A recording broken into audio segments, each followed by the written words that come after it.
maintenant, si on va un peu plus loin, à quoi ça rime toute cette redondance de chiffres et de valeurs numériques qui reviennent comme le 62 ici? Qu'est-ce que le Seigneur a voulu nous dire en faisant que les choses soient précises avec cette numérologie-là? Eh bien, il n'y a qu'une seule explication, à mon avis, à moi, ici, c'est de nous signifier que la prophétie de Daniel, chapitre 5, verset 25 particulièrement, mais tout cet ensemble prophétique-là, mais ici je mets l'accent sur le chapitre 25, correspond à une double prophétie. C'est-à-dire une prophétie qui s'est produite dans le passé et qui va revenir parce que il est écrit dans la parole que Dieu n'a qu'une seule façon de juger. Il n'y a pas 10 façons.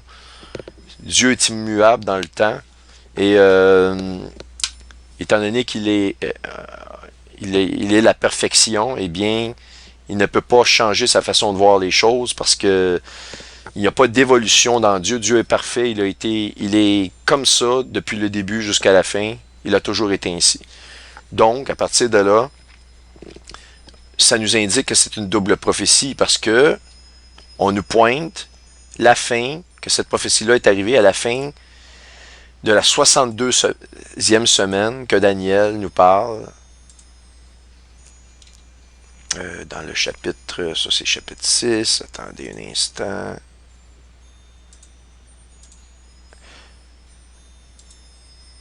Ouais, ici, chapitre 9, verset 25, justement, encore 25, les 62 semaines plus les 7 semaines. Et donc, c'était la fin de cette semaine-là, et il fallait que cette prophétie-là revienne en quelque part, probablement après ce chiffre-là 7, qui lui a été accompli depuis le rétablissement d'Israël à une journée quelconque de nos jours, puisque nous l'attendions, comme je vous ai dit, au mois de septembre. C'est vraiment rien passé au niveau enlèvement ou ces choses-là. Mais comme je vous ai dit, le Seigneur, il nous le dit que certains de nos frères vont penser qu'il retarde, alors qu'il dit qu'il ne retarde pas. Donc, si l'Église, un certain nombre d'entre nous, constatons, croyons qu'il retarde, c'est parce que ça devait se passer comme ça et ça arrive comme ça. On le vit depuis l'année passée, mois de septembre. Eh bien, comme je vous ai dit, il y a l'hypothèse des 2 jours de retrait avec la tempête de sable. Justement, je vais vous la montrer, cet article-là. Alors, the Day of Atonement postponed by 2 days due to sandstorm. Donc, le jour, ça c'est la fête des trompettes, qui était due. Ça c'est un article du 17 septembre. Et vous voyez ici une image de Jérusalem. Vraiment, le ciel était complètement encrassé de sable. Et ça c'est historique. Vous voyez ici des images. Les gens devaient se promener avec des masques des masques pas à gaz, là, mais des masques pour la poussière ici, comme on utilise dans les hôpitaux, pour pouvoir respirer convenablement. Ça vous donne un exemple, vraiment, à quel point cet événement-là est historique. C'est quelque chose qui n'a jamais été vu auparavant. À une fête des trompettes, moi, j'ose espérer que ce n'est pas un hasard.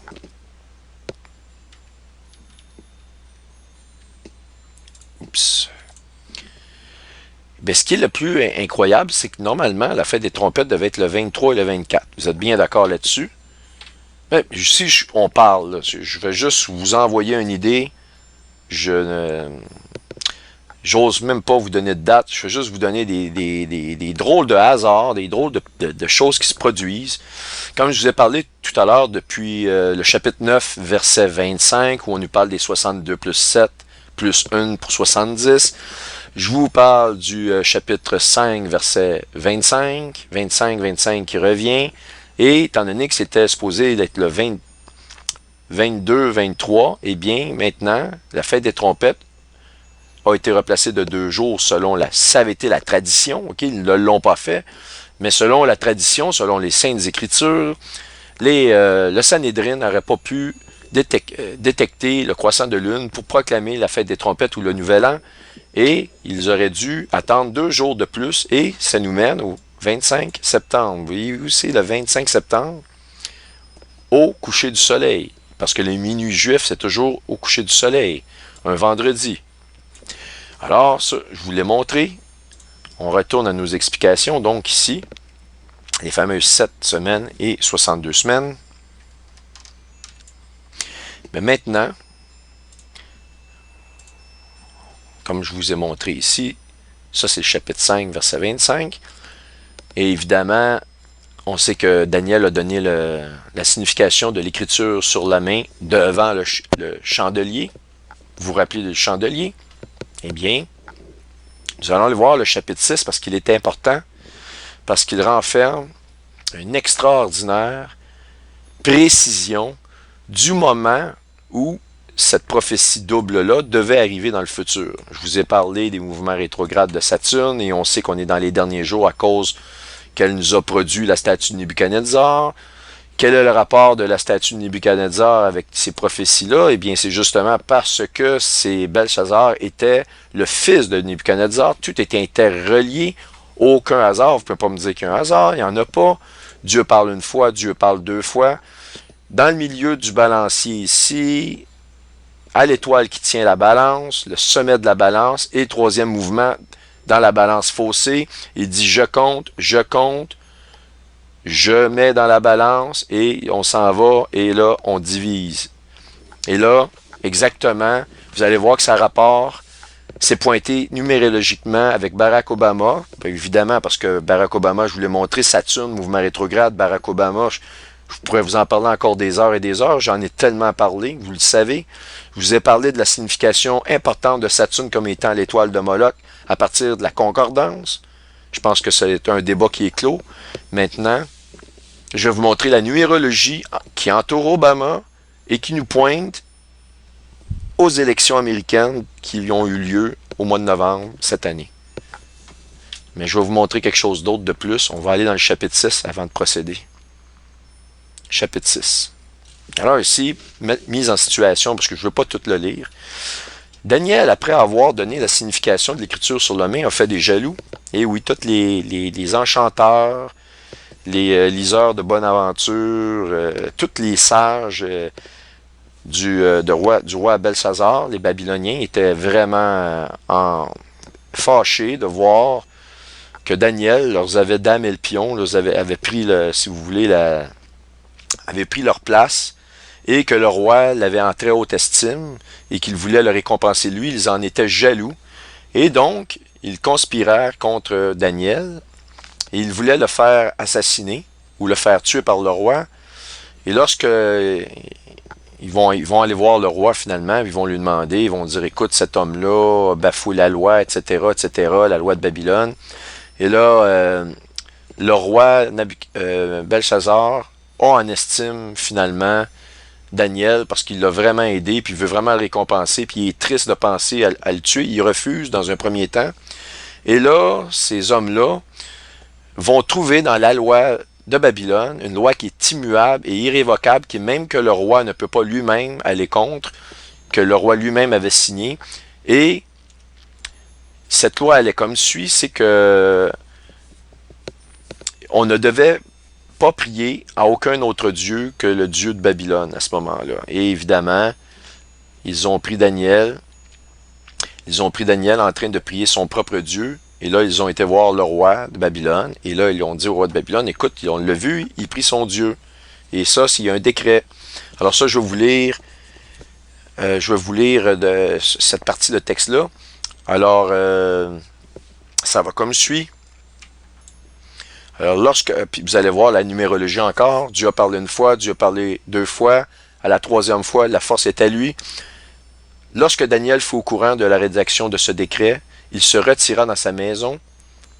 OK? Et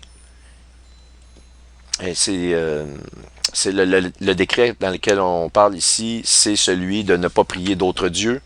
Donc, Daniel, lorsqu'il est mis au courant de ça, il se retire chez lui, où les fenêtres de la chambre à l'étage étaient ouvertes dans la direction de Jérusalem. 3 fois par jour, il se mettait à genoux, il priait, exprimait sa reconnaissance à son Dieu, tout comme il le faisait avant. Alors ces hommes se précipitèrent et trouvèrent Daniel en train de prier et de supplier son Dieu. Puis ils se présentèrent devant le roi, et lui parlèrent de l'interdiction royale. N'as-tu pas écrit une interdiction dans laquelle toute personne qui, dans l'espace de 30 jours, adresserait des prières à un autre Dieu ou homme que toi, ô roi, serait jetée dans la fosse aux lions? Le roi répondit, cet ordre est aussi sûr que la loi des Mèdes et des Perses est irrévocable. Ils prirent de nouveau la parole et dirent au roi, Daniel, l'un des exilés de Juda, n'a tenu aucun compte de toi, ô roi, ni l'interdiction que tu as écrite. Il fait sa prière 3 fois par jour. Il confirme, 3 fois. Dieu a parlé 1 fois, 2 fois, 3 fois.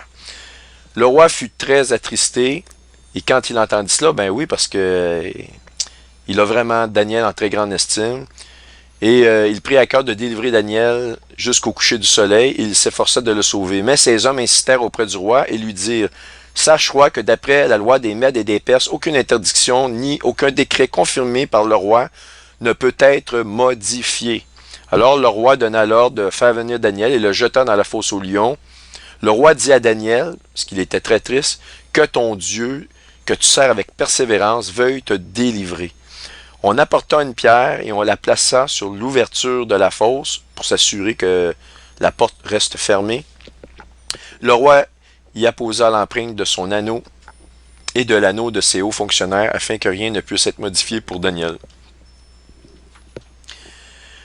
Ensuite, le roi se rendit dans son palais, il passait la nuit sans manger, sans faire venir de danseuses devant lui et sans trouver le sommeil, sans parvenir à trouver le sommeil. Le roi se leva tôt le matin avec l'aurore et se précipita à la fosse aux lions. Et il était très anxieux de voir le désastre ou le miracle. Il ne le savait pas. En approchant de la fosse, il appela Daniel d'une voix triste en lui demandant, Daniel, serviteur du Dieu vivant, ton Dieu que tu sais avec persévérance, a-t-il pu te délivrer des lions? Daniel répondit, ouais, puisses-tu vivre toujours? Mon Dieu a envoyé son ange et a fermé la gueule des lions. Ils ne m'ont fait aucun mal parce que j'ai été trouvé innocent devant mon Dieu. Devant toi non plus, roi, je n'avais rien fait de mal. Le roi alors, tout heureux, ordonna de faire sortir Daniel de la fosse. Daniel fut retiré de la fosse et on ne trouva aucune blessure sur lui parce qu'il avait eu confiance en son Dieu. Le roi ordonna que les accusateurs de Daniel soient menés et jetés dans la fosse aux lions avec leurs enfants et leurs femmes. Avant qu'ils ne soient parvenus à fond de fosse, les lions les attrapèrent et brisèrent tous leurs os. Alors on voit ici qu'il y avait vraiment un miracle, une protection divine sur la personne de Daniel. Et là, regardez bien, c'est extraordinaire. Après cela, le roi Darius écrivit à tous les peuples, à toutes les nations, aux hommes de toute langue qui habitaient tout l'empire, que la paix vous soit donnée en abondance. J'ordonne dans toute l'étendue de mon royaume qu'on ait de la crainte et un profond respect pour le Dieu de Daniel. En effet, il est le Dieu vivant et il subsiste éternellement. Son royaume ne sera jamais détruit et sa domination durera jusqu'à la fin. Jusqu'à la fin, c'est clair qu'il va y avoir une fin à un moment donné. C'est lui qui délivre et qui sauve et qui accomplit des signes et des miracles dans le ciel et sur la terre. Des signes et des miracles dans le ciel et sur la terre.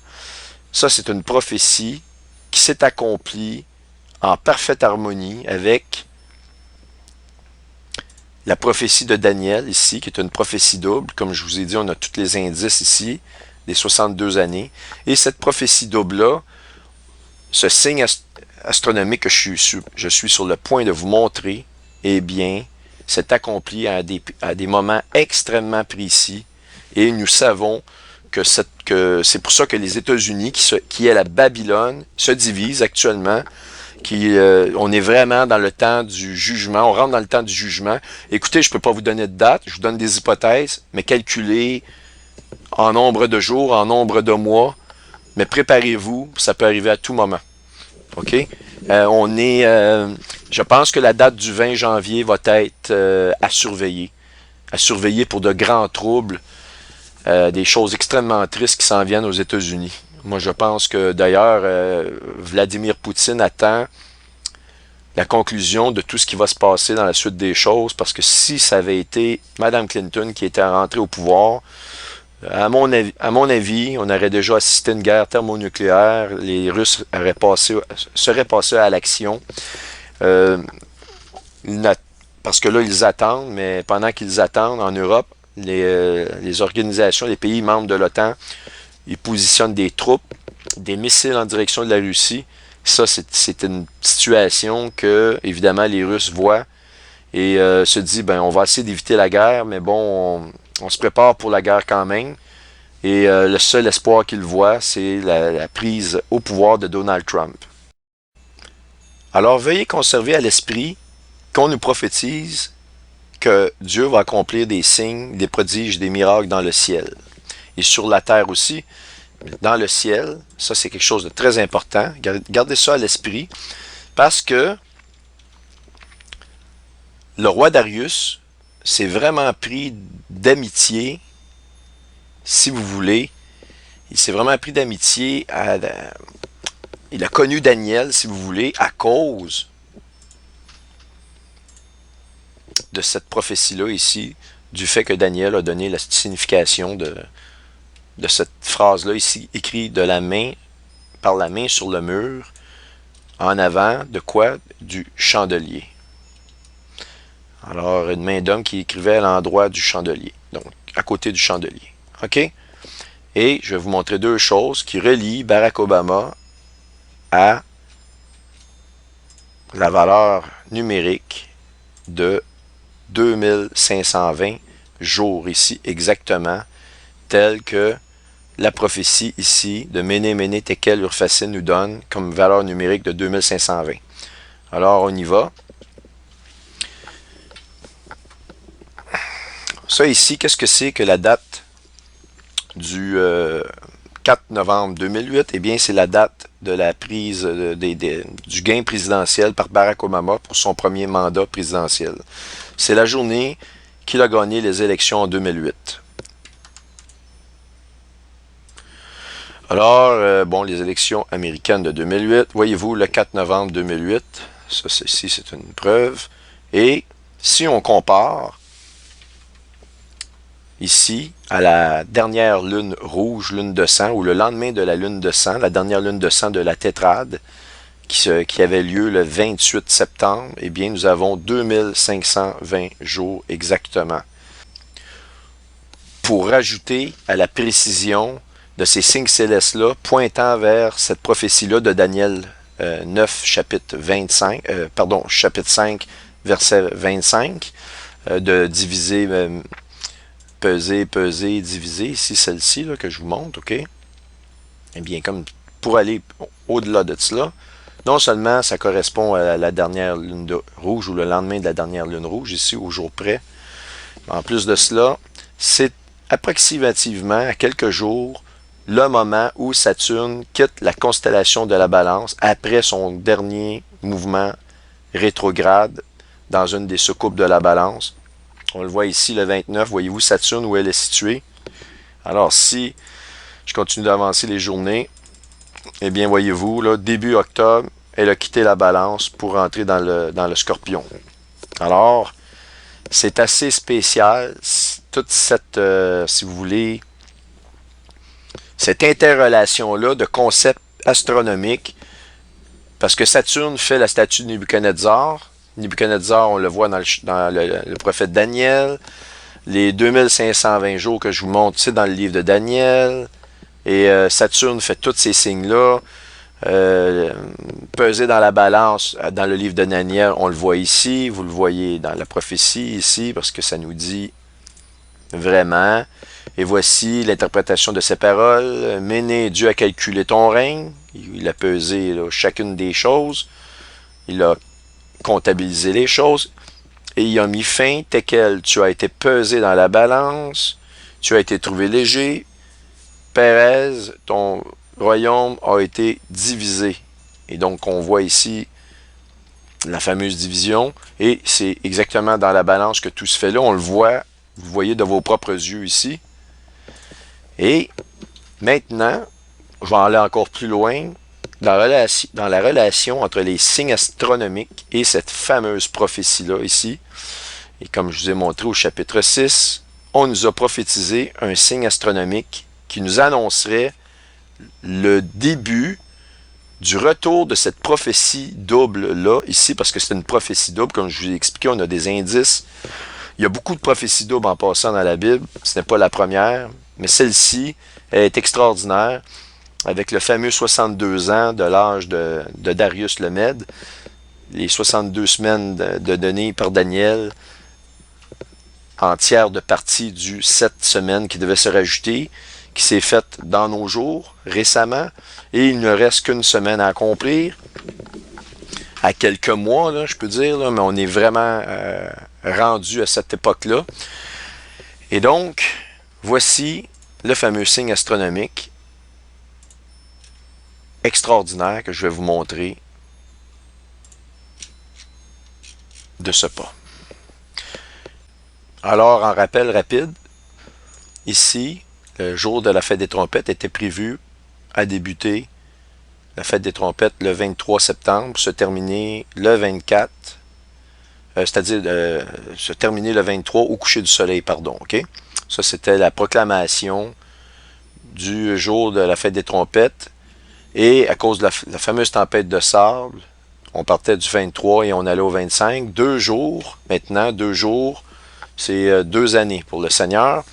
Lorsqu'on est dans le jugement, un jour est comme 1000 ans, se change en un jour est comme une année. Et je vais vous montrer les versets à cet effet-là, ici.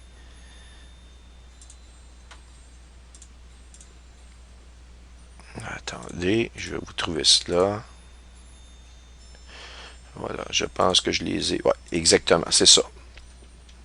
Ici, nous sommes dans les nombres et le chapitre 14, et nous sommes au verset 34, donc nombre 14, 34. Selon le nombre de jours que vous avez mis à reconnaître le pays, qui ont été 40 jours, un jour pour une année, vous porterez la peine de vos iniquités. Voyez-vous, 40 ans. Fait qu'une année est une journée lorsqu'il y a de l'iniquité, il y a un jugement qui est apporté. Et vous connaîtrez que j'ai rompu le cours de mes bénédictions sur vous. Fait qu'une journée pour une année d'iniquité. Dans Ézéchiel, on le voit. Et quand tu auras accompli ces jours-là, tu dormiras la seconde fois sur ton côté droit, et tu porteras l'iniquité, donc encore en jugement, de la maison de Juda pendant 40 jours, un jour pour une année. Car je t'ai assigné un jour pour une année. Voyez-vous, vous les voyez ici. Alors, ceci étant dit, vous avez donc le jour des trompettes qui devait avoir lieu le 23, mais comme je vous ai dit, dans la tradition, si ça avait été selon les Écritures, à la précision même, il l'aurait proclamé, le Sanhédrin aurait proclamé la fête des trompettes le 25, donc 2 jours plus tard, et le jour de la fête des tabernacles, on le voit le 28, et c'est exactement le 28 et le 29, donc 2 dates très importantes. Et c'est ici, on avait eu la super lune rouge, la dernière de la tétrade, le 28, et le 29, c'était le lendemain. Et ça faisait toujours partie de la fête des tabernacles. Et à cette fête-là, ici, on voit vraiment que Saturne quitte la balance, vraiment, là, est dans les derniers temps de la balance pour la quitter, pour ne plus jamais y revenir. Ça, c'est vraiment des précisions extraordinaires qui nous pointent aux 2520 jours que vous avez ici. Donc, Barack Obama, ses premières élections au 4 novembre, jusqu'à la dernière lune rouge de la tétrade, on avait 2520 jours, vous les voyez ici, le 4 novembre 2008 au 28 septembre 2015, 2520 jours. Mais je vais aller plus loin. Ici, qu'est-ce que c'est que cette date-là? C'est le 10 septembre 2009. Qu'est-ce qu'il y a eu le 10 septembre 2009? Eh bien, je vais y revenir. Et si on pointe ça, ici, le 11 novembre 2016, eh bien, pardon, pas le 11 novembre, mais le 3 novembre 2016, eh bien, nous avons 2520 jours. Vous allez me dire, c'est quoi? Qu'est-ce qui s'est passé le 3 novembre 2016, eh bien, nous étions à 5 jours près, 5 jours bien comptés, OK, des élections américaines, de la décision qui était le 8, OK, le 8 novembre.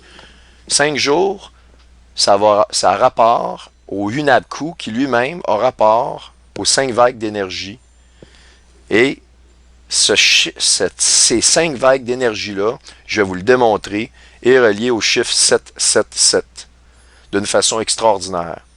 De même que M. Trump est relié au chiffre 777 et tous ces chiffres-là sont interreliés. Et encore une fois, on voit ce fameux 2520 jours et nous avons vu la division, ces élections-là amènent quoi? Amènent la division. Daniel nous dit que ce royaume-là va être divisé. On le voit ici, tu as été pesé dans la balance, tu as été trouvé léger, ton royaume a été divisé. Et je vous ai montré ici toute la division de ce qui s'est passé dû à vraiment à cette date-là qu'on voit ici calculée, qui correspond à quelques jours près, à 5 jours près, aux élections américaines. Tout ça est interrelié. Maintenant, que s'est-il passé?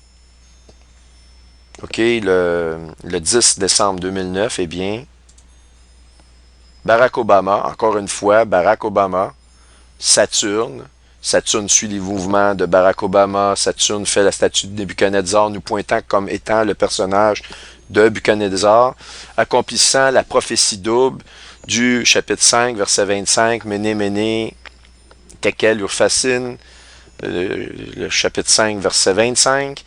Dans les temps, ici, on voit Saturne qui sort à 2520 jours de la balance. Tu as été divisé, tu as été pesé dans la balance. Toutes ces choses-là sont interreliées et il a reçu son prix Nobel de la paix. Ils l'ont annoncé, je pense, annonce, le 9 octobre 2009. Et il l'a reçu à Oslo. Et encore une fois, l'accord d'Oslo, le chiffre 7, c'est un accord de 7 années non complété. OK, c'est exactement ça. Je vais vous revenir dans les preuves. Barack Obama a joué dans l'accord d'Oslo. Il y a quelque chose de très gros qui se prépare pour 2017 là, avec Israël. Il y a vraiment quelque chose de très, très gros qui nous pend au bout du nez. Et aussi la nouvelle de la reconstruction du troisième temple, si on veut y revenir. Donc, Barack Obama a accepté, avec très grande humilité, n'est-ce pas, ce prix Nobel-là de la paix le 10 septembre 2009. Donc, si on calcule de son acceptation du prix Nobel de la paix à cette date-là, du 3 novembre 2016, eh bien, nous avons 2520 jours. Et le UNAPCO, je vous dis, les Mayas nous ont annoncé 5 vagues énergétiques. Vous allez me dire, oui, mais en dehors des Mayas, eh bien, les Mayas avaient raison. J'ai une preuve scientifique de ces 5 vagues-là. Pas nécessairement en vous donnant les dates avec précision, à part celle du 26 décembre, dans quelques jours. Il y en a une qui s'en vient. Cependant, je vais vous montrer que je vous avais déjà parlé de ces choses-là en 2009 dans ma série vidéo, pas un voyage astronomique, mais le cercle céréalier de Avebury 2008 et la venue de Planète X, ma première grosse série vidéo que j'ai fait. Et donc, 5 jours de les élections américaines, il y a 5 vagues d'énergie, 5 signatures, et ce chiffre 5-là est relié au chiffre 777. Alors, tout ça ici est interrelié, mais je vais aller plus loin que ça. Vous vous doutez bien que si cette date de départ-là correspond à un mouvement extrêmement, une période très importante de la vie politique d'Obama, de recevoir le prix Nobel de la paix, alors qu'on sait qu'il n'est pas le prince de la paix, mais le prince de... C'est lui le destructeur. Actuellement, on regarde la politique qu'il a pris et il amène la guerre sur la terre. C'est lui qui est en train d'enlever la paix. Écoutez, Isis, c'est lui. Il correspond à la prophétie coranique d'un soleil coranique, oui, j'ai bien dit, d'un soleil qui se lève à l'ouest. Donc, il remplit la prophétie du Coran, d'un sauveur qui va venir, qui va amener une bête. La bête, qu'est-ce que c'est? C'est Isis.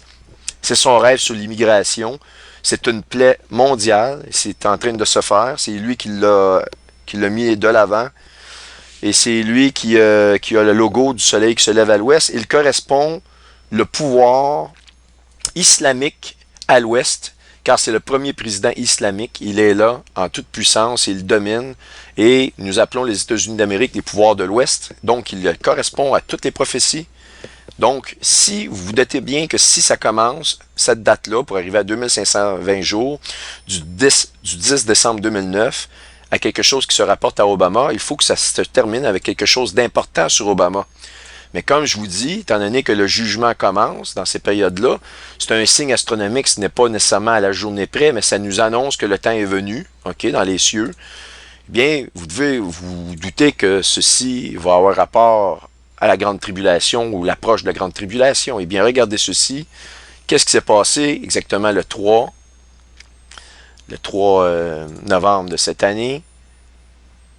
Attendez. Eh bien, OK, le 3 novembre 2016, vous en avez la preuve ici. Obama a déclaré que les élections 2016, là je suis en train de vous montrer que tout pointe vers les élections, ici, 2520 jours, et c'est la division du règne de Babylone, ça annonce aussi la grande tribulation. Eh bien, lui, il le dit carrément. Les élections américaines 2016, Obama nous prévient que le sort de l'humanité est à risque si Donald Trump est élu comme président. Et il a publiquement critiqué le FBI et James Comey. James Comey a été acheté par Mme Clinton à coût de 2 millions de dollars, ou 1 ou 2 millions de dollars de mémoire par la fondation Clinton. Cet homme-là a reçu 2 millions de dollars. C'est pour ça qu'il a protégé Mme Clinton, mais je pense qu'à quelque part, il a voulu se repentir, mais il a dû être menacé. Et c'est pour ça que James Comey a fait des déclarations dans le sens d'incriminer Mme Clinton, mais n'a pas pris de position, parce que probablement que sa famille se serait retrouvée. En quelque part, qu'on ne veut pas se retrouver, il s'est certainement fait menacer. Quand vous faites un pacte avec le diable, eh bien, vous êtes dans de sérieux troubles. Et si vous n'avez pas Christ pour vous en sortir, vous restez pris là-dedans. La seule façon de vous sortir de ça, c'est de donner votre vie à Jésus-Christ. James Comey, donc, a été critiqué par le FBI alors qu'il faisait partie des plans de l'élite. Il avait été acheté. Je ne vais pas rentrer dans les détails, mais j'ai toutes les preuves de ce que je vous avance. Donc, Barack Obama prévient que le sort de l'humanité est vraiment à risque. Et donc, tout est dit dans la bouche de l'homme en harmonie avec les prophéties bibliques qui correspondent exactement avec ces dates-là ici que je vous montre. Ceci étant dit,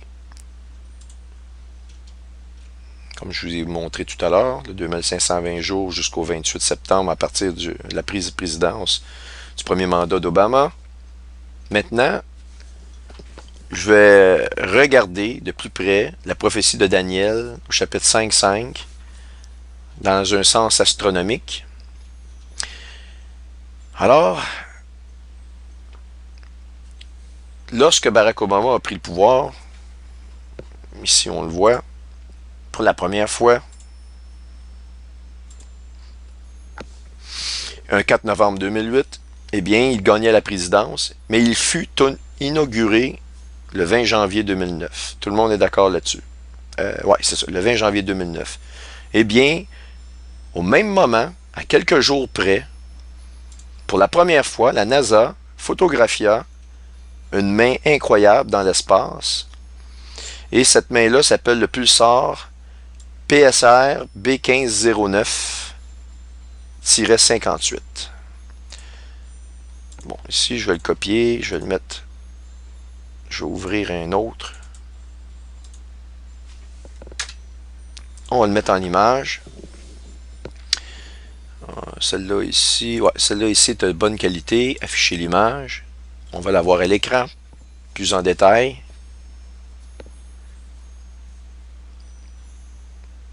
Faut pas vous en faire, si mon ordinateur est très ralenti, il y a tellement de choses ouvertes sur mon écran, vous n'avez pas idée.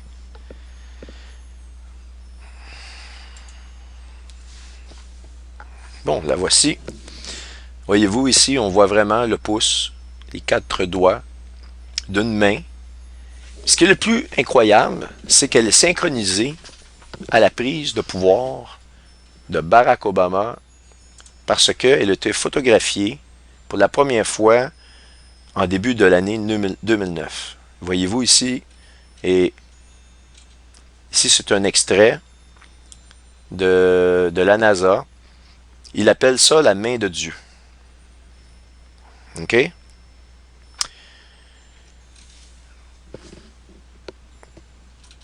maintenant, je vais vous montrer la preuve que c'est exactement dans le mois de janvier 2009 que ce pulsar-là, ici, a été photographié pour la première fois par la sonde Chandra. En fait, Chandra en anglais, là. C'est une sonde qui peut photographier en rayon X. Ah oui, voyez-vous ici, the end was first detected by NASA's Chandra X-ray Observatory in early 2009. Donc, au même moment où Barack Obama prenait la présidence des États-Unis, ce signe grandiose-là se produisit. Mais maintenant, ce qui est le plus incroyable encore, on va aller plus loin dans la précision.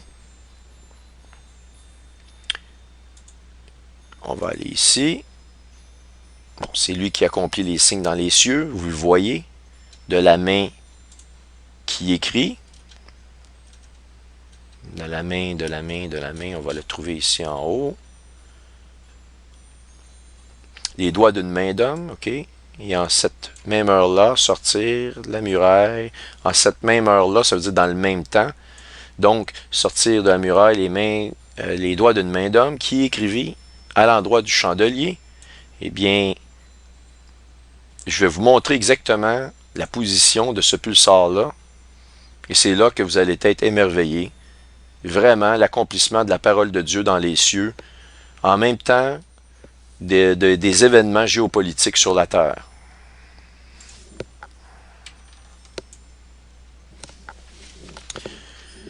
Alors voici la position exacte de la main de Dieu dans l'espace, qui se retrouve là où il y a le cercle dans la constellation du compas. Alors, le compas peut être utilisé pour marquer les temps, marquer les choses. Et voyez-vous ici la petite bulle ronde ici que vous voyez, juste à la pointe du compas en plus de ça. Dans la pointe du compas, qu'est-ce que nous avons? Nous avons cette main-là dans les cieux qui a été photographiée. Et vous voyez ce qui est en face, la constellation de l'autel ou le chandelier. Donc, en face du chandelier est apparue une main dans l'espace qu'ils appellent eux-mêmes la main de Dieu, the hand of God. Et tout ça, en même temps, de la prise de présidence de Barack Obama, la première année, son premier mandat, et lui-même étant marqué par l'étoile Saturne, tout ça relié toujours dans la prophétie, dans la même prophétie de Daniel, le chapitre 5, les versets 25 et autres ici, où on voit la main qui écrit sur le mur. Alors, je peux croire qu'il y a certaines coïncidences dans la vie, mais maintenant, ici, hors de tout doute raisonnable, on ne peut plus parler de coïncidence. Nous sommes, mes frères et mes sœurs, vraiment dans les derniers moments. Prenez patience et prenez courage parce que je sais que beaucoup d'entre vous souffrez énormément des horreurs, des injustices. Et c'est ce que la parole nous dit dans les derniers jours. Il y aura énormément d'injustices et nous les subissons. Et vous voyez maintenant que ces signes-là dans les cieux qui ont été montrés, tout se compile. On arrive vraiment à pointer dans le temps, à marquer le temps dans lequel ou la saison dans laquelle on est. Et il y a des choses extraordinaires que je vous montre maintenant. Et restez avec moi parce que ce n'est pas terminé. J'ai un signe astronomique encore plus extraordinaire que celui-ci à vous montrer. Et celui-ci annonce particulièrement, basé sur les Écritures, le retour imminent de Christ. Et encore une fois, ce signe-là s'est passé dans des temps extrêmement précis. Et je peux vous dire que ça se compte en termes de mois et non pas en termes d'années.